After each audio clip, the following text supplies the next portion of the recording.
Greetings and welcome to Match Play TV. I'm Ray Adams at the beautiful, heavenly weather in Los Angeles at the Woodland Hills Country Club. And I've got to tell you that this is a very special edition as well, because we're going to be talking to one of America's favorite actors, musicians, hosts, and of course I'm talking about John O Hurley. Good to see you. Welcome to the show, John. Thanks, my friend. How are you? John and I have been little linked in for a couple years, and I came out of the blue at him. He didn't know who I was, of course, but I knew you. And you were so kind and generous to write back and help a guy with his TV show. And you said, yeah, whatever, one day we'll do it. Anything that's about golf, you know, you say jump, I'll say how high on the way down. Yes, we'll tee it up and you can hit it away. John, from Maine to Hollywood. Your dad was a doctor. Your mom took care of everybody. How did you get to Hollywood? Give us a quick. Well, I was born at a very young age in Kittery, Maine, and those were my earliest memories, and they were of large people standing over me, all asking the same question, and they would say, "What do you want to be when you grow up?" What do you want to be when you grow up? And mind you, I was soiling about 6 diapers a day, so I don't know that I had a concrete career objective, but I do remember thinking that, well, maybe they were just asking me because they were looking for a better idea for themselves. But would you be able to take care of them? That's exactly right. And but at the age of 3, I would when people say, "What do you want to be when you grow up?" and I would say, well, I'd put my hands on my hips with the disgust that only a 3-year-old can muster. And I would point to the black and white TV in the corner of the room and I would say, well, I am an actor, so that's what I'm going to be. And it's not that I wanted to be an actor, it's that I was an actor. Every time I watched Captain Kangaroo and the Mouseketeer Club, anything of that ilk, I would watch it. Did you watch Romper Room? Romper Room, yep. But I just knew I was supposed to be there, and I had a connection to the show, so all I had to do, basically, the rest of my life was connect the dots. I knew I knew where I was going and what I was. What was your first gig out here? Well, you know, I mean, I could go back to 1981. I went to New York with $800 in my pocket and 2 suitcases, and lived in a single-room occupancy hotel that. You know, the same story that many people have. Yeah. But I was lucky enough to get my first show 48 hours after I arrived in New York. And it was the worst Broadway musical ever done. Oh, really? But in fairness, as bad as it was, it got me everything that I needed. I had an agent out of it. I was in the Actors Union, which is a huge leap for a young actor. Yeah. And so it enabled me to do what I did best, which was leverage. Yeah. I was always able to leverage one job into another, because I had a strong business background. So. What great lessons for the folks listening and maybe their family or kids that are aspiring to this as well. All right, so from those years going by, we of course always remember you, and you get introduced as Jay Peterman on the Seinfeld comedy, one of the greatest comedy shows that has ever been. Maybe only I Love Lucy more, in my opinion, but whatever. Hysterical and incredible writing, and just what success. So you were Elaine's boss, Jay Peterman, for however many episodes. And that is how, because of that great part and your unbelievable job, that's how so many people remember you. Is that a good thing all these years later for you? Or do you somehow say, gee, I wish that they would know that I've done a zillion other TV shows, forget about the video games, the voiceovers and everything else. What do you think? The fact that I have been lucky enough to put my fingers through the belt loops of so many wonderful franchises, Seinfeld not being the least of them, but the greatest of them, but also Family Feud and all on down the line, To Tell the Truth, Dancing with the Stars, the National Dog Show. I've been lucky enough to latch on to some really good brands. But Seinfeld was, I would say, the biggest, the best, the most enduring. They just signed their syndication deal with Netflix now, so it's starting to entertain a whole new world for audiences. I get kids that are my son's age, who's 15. They're binge watching now, and they never watched Seinfeld before, but they love the show, and it's a brand new, and they're just getting the humor. because it's adult humor. It really is adult humor. Yes, of It's not kid course. humor. Of And course. I don't mean adult in the fact that it's pornographic. I mean adult in the fact that it's very sophisticated and it's very silly as well too, which is the highest form of humor. Yes, of Mhm. course it is. And so many great comedy series were that way too, but they're at the top of the mountain, I think, in so many I ways. agree. I honestly agree, and I truly couldn't do all of the things that I had done on television were I not on Seinfeld. So, John, on Seinfeld, because the writing was so good and you all were so talented in delivering your lines, let's say, were you cracking each other up and had to do take after retake? Well, I would say that if, as I look back on some of the episodes, I can see my lip going like that, or just the corner, or just the corner, just cracking up like that. Yeah, there were several episodes where I did because it was just so damn funny. I mean, it Yeah. was, and the funny thing was, if you knew you did it the way you were supposed to be, and you've been rehearsing it like that, it was you just wanted to laugh at it because Yeah. the writing was so good. Yeah. And J. Peterman gave the writers at Seinfeld a way to write in long form. They wrote in monologues Uh-huh. rather than just in one word. Yeah. Everything on Seinfeld was really just one word responses. And I presume that television historians and those old enough to remember watching all of the Seinfeld series knew that it was based on the real J. Peterman, Mhm. the catalog. Mhm. And after that, you went on to become part of the company, didn't you? Right after the show ended, right after Seinfeld ended, about a year later, the real J. Peterman, John Peterman, he'd been expanding all the time that I was on Seinfeld, and because the show, I mean, his company was going from 15 million in sales up to 125 million in sales, and so they were expanding. They were buying stores, and they had changed their whole business model. And they went, in addition to doing the catalog, they were doing, bricks and mortar, and it ended up falling. They fell flat on it. And I remember John Peterman calling me one day when I was in New York about a year after the Seinfeld ended and said, I've got to put the company back together again. Will you do it? So Yeah. I wrote a big check for him, and Wow. he and I were partners, Partners. and I was on the board. And after the board meeting, he and I would walk down the street in New York City, and New York being a Seinfeld town, all the cops would roll down their windows and go, "Hey, Peterman!" Oh, And they weren't talking to him; they were talking to me. they were Now, talking think to you, about of that. course. Well, Think sure. but think about that. It's the greatest act of identity theft ever. When we come back, folks, don't move. John O Hurley is going to tell you something completely different about his entertainment field that you might not know. We'll be right back. We'll be back with more match play right after these messages. It's as easy as 5, 2, 3. Doesn't get any easier. This Houdini soul is like magic. When you just need to launch it. I wish more of my Pro-Am partners had these. I wish more of everybody had these. Because golf is hard. So make it easier. Make it 5, 2, 3 easier. If there was a trophy for the most forgiving clubs, these would win every year. You want to talk about winning? You know he knows a bit about that. Pound for pound, nothing comes close.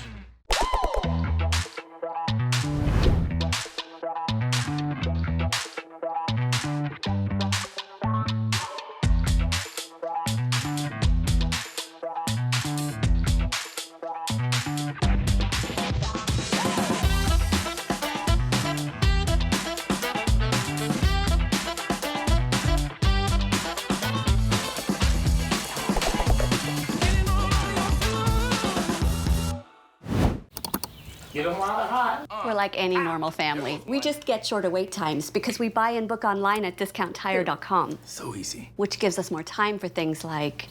Come on, Mom. Ready? And it's all thanks to Kyle. Thank you. Get 30% shorter average wait time when you buy and book online at discounttire.com. Let's get you taken care of. You've heard me talk about Squares golf shoes and how they help you hit the golf ball further. And many of you are saying, oh, come on, Faldo, give us a break. How is that possible? But yes, they do.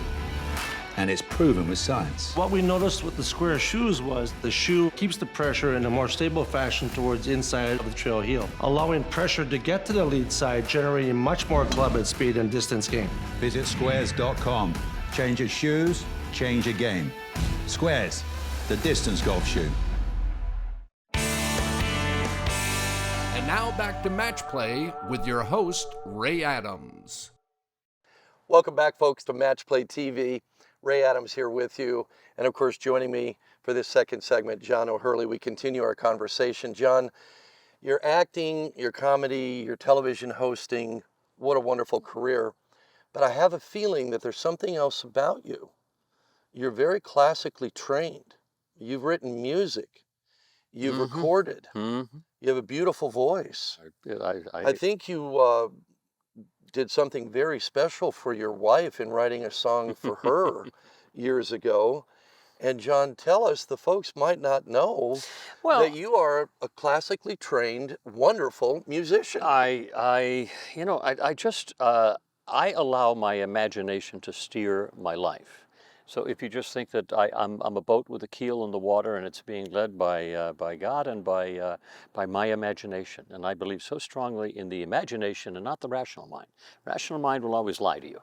But the imagination are the pictures in your mind. It's who you are and what you're supposed to be. And it's constantly self-refining every 24/7. It's just constantly going. And it's feeding you the pictures of where you should be going in your life. I have always listened to that. Wow. And that's the reason that I have such an eclectic career. It's why I did Dancing with the Stars. It's why I do a lot of different things that people wouldn't normally do. As they say, well, I'm an actor. All right, well, good for you. Yeah. It's like I'll be an actor, but I'll do all the things that my imagination tells me to do. So your rational mind will lie to you. Follow your imagination. Follow your imagination. What great advice. The pictures in your mind, it will never steer you wrong, ever, because it can't. It doesn't know how to lie to you. It's just assessing who you are. When did you know that you had this beautiful voice? When did you know? Well, I always sang. I mean, growing up, I was always a singer. Me too, but I didn't record for my wife a award-winning album. Go ahead. Go ahead. No, I sat and I was first. I started off as a guitarist, and I was a member of the worst rock and roll band ever assembled. We booked one job for $50, and it was my brother's graduation dance from seventh year or junior high. I'm sorry. But as years went on, I got a little more sophisticated, and I broke my finger, by the way, so I couldn't play the guitar much anymore, and I transferred everything to the piano, which was better for me because it was more harmonic and it was larger and scoped, and it went along with the melodies I heard in my head. And so I decided, because my imagination told me to, let's put these things down or they'll be lost to the ages. And so I've recorded several great albums, and they've all done really well on Billboard, and they're all thematic. Believe it or not, I haven't really, I don't write lyrics for the most part. I am now, but I didn't in the beginning. These were great themes, piano and electronic cello. I found one of the top cellists in the world, and he is, it's beautiful. It's great soaring musical. Marston Smith. This wonderful soaring music that is kind of like a large Yanni, if you were to give it to something like that. And with great, kind of sweeping, kind of virtuoso piano. And these are all the melodies that I've been holding in my head for years and years and years and years. But again, I do it because imagination tells you to do it. But I did...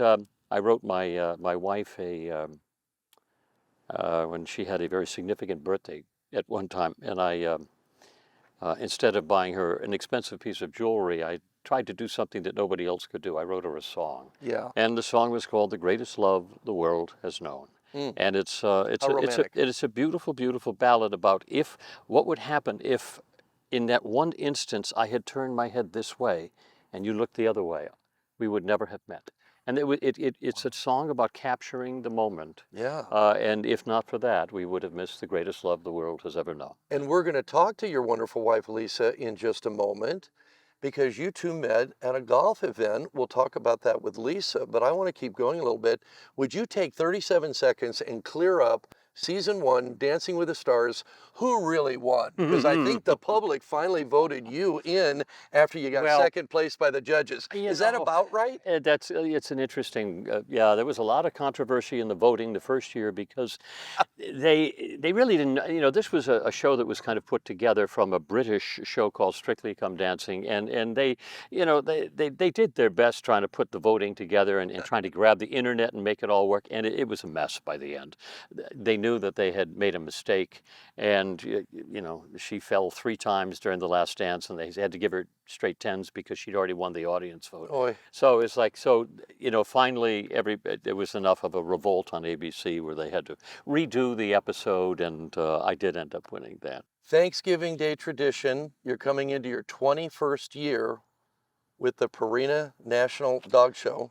Isn't that something, huh? People turn on the lions out of tradition, the turkey, the dressing, the family, the friends, of course, all of the Thanksgiving, but you have become really a very important part of America's family Thanksgiving. even more so than football or the Macy's parade. Really, it really is now about dogs. We have an audience of 30+ million people that watch the national. I mean, you have to go back and look at Seinfeld numbers to find a time when that many people watched a television show. And as everybody seems to be disappearing into their own segments of viewing pleasure, whatever they like, they come back for this one moment every year on Thanksgiving, and it gets enormous numbers. And again, we've been doing it for 21 years, and it's because, everybody loves their dog. Unbelievable. We can't wait for Thanksgiving. We're going to watch the National Dog Show with John O Hurley. And golf is so important to you. As we said, you met your wife. You play in so many charity events. It's a passion of yours, and you're here. Final word from you about being at the Bailey Bayo Angel Foundation event. It really is, and it's wonderful, and it's wonderful to watch the development, the evolution of what this foundation has. They started off with a very specific purpose because Bailey was afflicted with a very, very difficult and rare disorder. Mm-hmm. Well, she found out later on that she didn't have it. She was able to move herself out of it. She didn't have it, and that's wonderful. But they were still able to embrace the need for that charity, and they discovered how many people need it. And then they said, wait a minute, let's do more. Let's take all of Bailey's friends, all of her people that she looks left and right and sees, and says, what's happening to them? Yeah. So she spread her arms wider, and this foundation now embraces so many difficult things in terms of psychological problems, medical issues, and it's evolved, and that's the most wonderful part of this. Renee was telling us about it. John O Hurley, thank you so much for being on the show. We finally got to connect, and as Jay Peterman would say, as far as doing this show, being here at this tournament, a job done.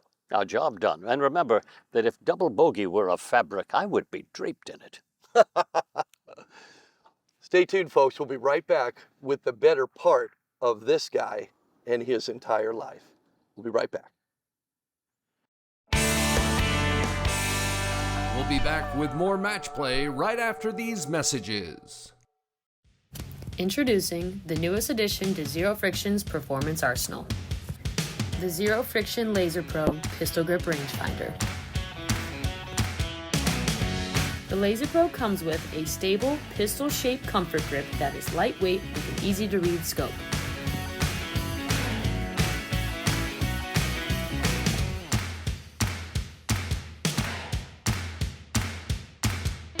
The device vibrates when you are zeroed in on your target and conforms with USGA and USGA handicap guidelines. Shoot on point without taking you out of the zone.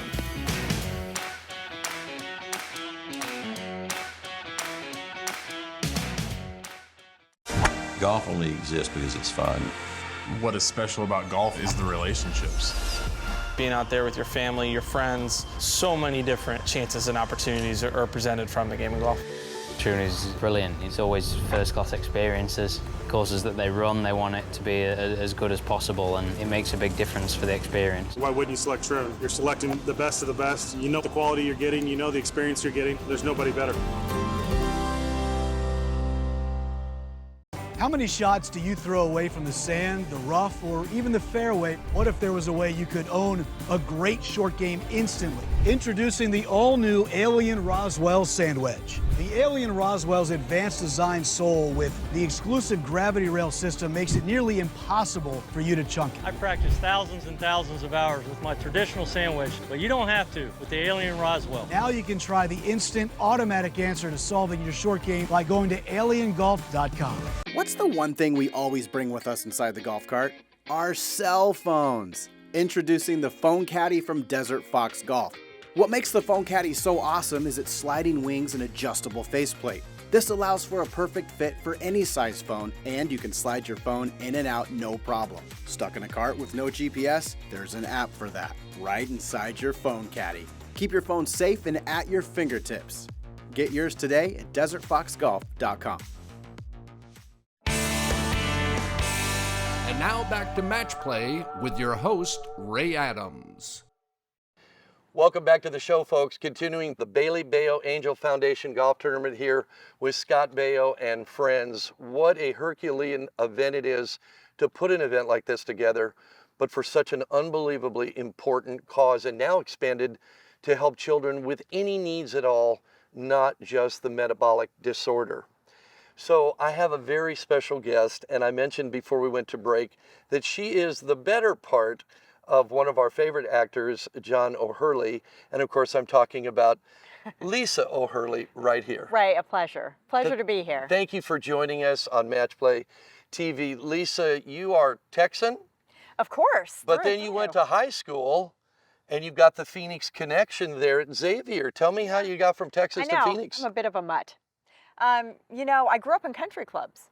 To be honest, my dad, my whole life was a general manager of country clubs. Oh, wow. And that not only afforded us like a great life of being around golf, which was really important for me growing up, but it also meant that we moved time to time. Yeah. And at the time he worked for Club Corps and they moved him around a bit. So I had a lot of upbringing in Texas, a little bit in Colorado, a little bit in Arizona, and then here I am in LA. Okay, well, we've got a few little things in the middle there that we want to cover. First of all, did you play golf at Xavier in high school? I did. Because you went on to Baylor University, and I've got a big connection with Baylor and my family, and I used to live in Waco and work there, and my kids are there, and my grandkids are there. So tell me, how'd you get from Xavier in Phoenix to Baylor University on the golf team? So I started my high school career in Houston at Dulles High School in Sugar Land, and that's where I made my first golf team. So I was a freshman golfer there. And then my family moved to Phoenix, and we enrolled me in Xavier because of their golf program. I mean, they have a world-renowned golf program with Sister Lynn Windsor at the helm. And I mean, really, that's where, I mean, I started right before my freshman year, and by my junior year, I was a 1. So, I mean, we played a lot at Xavier. I mean, at Xavier, it was a golf mecca. And so I had the great pleasure of playing there for 3 years. But always knowing I really wanted to go back to Texas and for college. And all of my great friends in Houston were all going to Baylor. And I just thought, well, that must be the greatest place. So I went to Baylor, to be honest, sight unseen. I hadn't seen it until my freshman year, my first. Oh, wonderful! Until I moved in. Wonderful school. I know. Well, I can't say enough great things about it. I loved it so much, and still do. And I hadn't really planned on playing golf, and literally, I was there maybe 2 weeks and got a knock on my door in the dorm saying, we're starting a girls' golf team. Do you want to be on? We hear you play golf. Wow. And so there went my college career. So I started my college golf career in that way. But I mean, at the time, our college team was starting and it was new, and I had just come from this powerhouse golf team. So it was like college golf light, let's say. Now they're an extremely formidable team, and I'm really close to those girls now, which is really fun. And Jay Goebel, who is the golf coach for the ladies there, is a good friend. And so it's great that I've sort of maintained my connection to the program. Isn't that wonderful? All right, so from Baylor, there's a bridge, and you can fill it in for us, but we've got to get you to the Golf Channel because you were there for 10 years. How did you get there? What did you do? It's kind of an interesting thing. Literally, I was sitting in my apartment in Waco, and I had a subscription to the Dallas Morning News, because that's how we used to get our news back then, in the paper form. And so on the front page of the sports section, it said something about a golf TV network. And I thought, well, that sounds like fun. They need somebody like me, and I didn't really have a solid plan after graduation. And so I put my feelers out, and you know the world of golf. Yeah. You know, somebody knows somebody knows. Well, it turns out I knew somebody on the board, which really helped. Oh, wow. And so he got me an interview, And I was one of the very first people at the Golf Channel. I think I was employee number 27. What do you make of Peter Kessler, who was the voice of golf and all of that? Peter Kessler is a very dear friend still. Isn't he? And He's such an interesting and he talented, is. brilliant guy. He is. I mean, there's no more fun dinner than a dinner with Peter Kessler. Yes. I mean, you really can ask him anything. He's an encyclopedia. You can. You Yeah. ask one question, and 2 hours later, Yeah, yeah. you've learned everything Yeah, about the you- subject truly. there is to know. Truly. Professor Yeah. Peter, I used to call Yeah. him. Yeah, he's such a great guy. I love talking to Peter and having him on my radio show. Well, and it really is like a family, all of us who started at the Golf Channel. Sure. I mean, there was so much talent there and so much love of the game of golf. And so we really have formed a family that's lasted years and years and years. So after the Golf Channel, you went on to apparel, women's golf apparel. Tell me about that. And then what are you doing now? Yeah, I took a light break in there for a bit when John and I met and got married, and we had our son Will.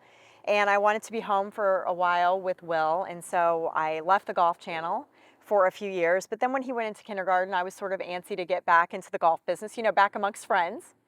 And at the time, John and I were playing in the Dunhill Links, which is a very exclusive, awesome tournament in Scotland. And that's your favorite tournament. Oh, and Arnold Palmer, your favorite. Yeah. Your favorite. You've got all boss. my favorites. Yep. Yeah, yeah. If you know my favorite soft drink, now that would be a big deal. But Probably Dr. Pepper. probably that. Okay. 10-2-4. The museum's in Waco. I'm telling you. I guessed. Okay, that was a very good guess. Okay, so I had left the Golf Channel for a few years, and we were playing in the Dunhill. And over there, I discovered this brand called GOLFINO, which they had a freestanding store inside the Old Course Hotel. Mm-hmm. And I fell in love with it. I had never seen anything that matched that in style and in class and in fabrics over in America.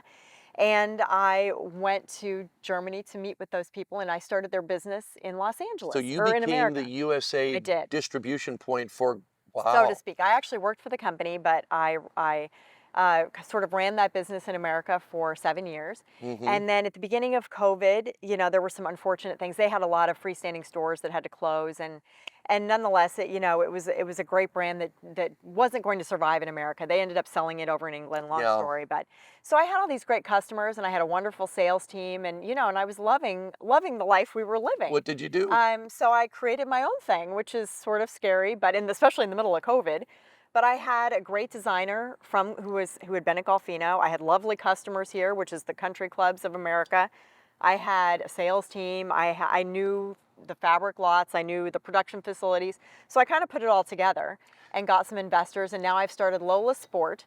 Tell us again what it is. It's it's LOHLA. It stands for Lisa O Hurley Los Angeles. Okay. My son actually thought of it. Wow. But it is it's been just great, and it's a combination sort of a European design, because our designer is European, with a Los Angeles influence. And that would be what we're seeing. That would be what you're seeing here. LOHLA Sport. And with my time growing up in golf, I found it really important to cater also to the Bally Bayos of the world, the preteens who are really great at golf, and I can remember being that age and not having anything to wear. So we specifically make an extra small size and a 0 bottom size so that it will fit for the juniors. It will fit girls like Bally, and she's been a junior ambassador of ours now for 2 years, which is lovely. Isn't that exciting? Thank you for being here today on the show. Thank you for being at the Bally Bayo Angel Foundation and helping the cause. Joining your husband to play in the game today, being so fashion forward, and all of the great things. You and John met on the golf course, and you play a lot of golf together. Do you beat him, or does you do beat him? That's what I thought. Yeah. I had a feeling you got his number. Yeah, I got the number. All right, folks, thank you so much. And Lisa, again, thank you so much for being with me It's today. a pleasure. And make sure you stay tuned for more coming at Match Play TV on Instagram, YouTube, and Facebook. See you soon.